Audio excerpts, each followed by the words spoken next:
And this whole conversation, I think, was hugely detrimental to our cause, to the conservative cause, to anything that we're trying to promote.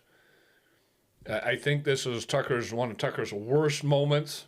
Again, I'm not completely supporting Ted Cruz because I think he sends a lot of barbs that were completely unnecessary back to Tucker, which goads Tucker on to have more barbs, and they just kind of goad each other on there. So there's plenty of fault on both sides. But again, I think they're both very, very respectable men, and their heart's in the right place. And generally speaking, they're probably 90% agreement until they become offended, their pride gets in the way, and they start throwing barbs at each other.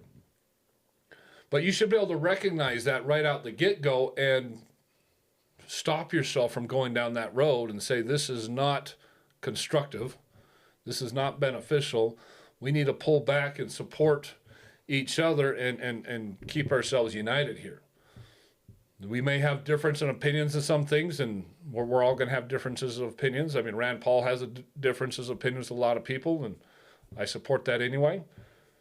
But there's a way we can go about doing this without the barbs and without the attacking. So this is probably one of the worst interviews I've ever seen.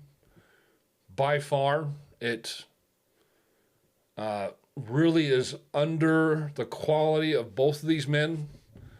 And I would expect significantly better from both of them. And I hope in the future that we can expect significantly better and they don't go down this road again. And Tucker stops with the barbs because, again, he's the interviewer. I mean, he's the one controlling the show. He's the one controlling the pace and what the conversation is. It's his responsibility to keep that going.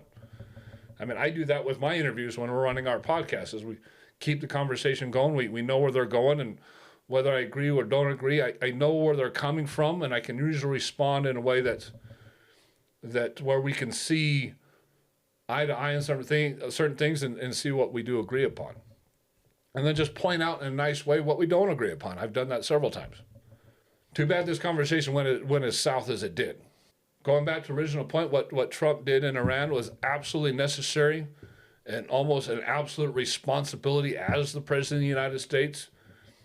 I think it would have been detrimental to him and probably more liability to him if he had not made that decision.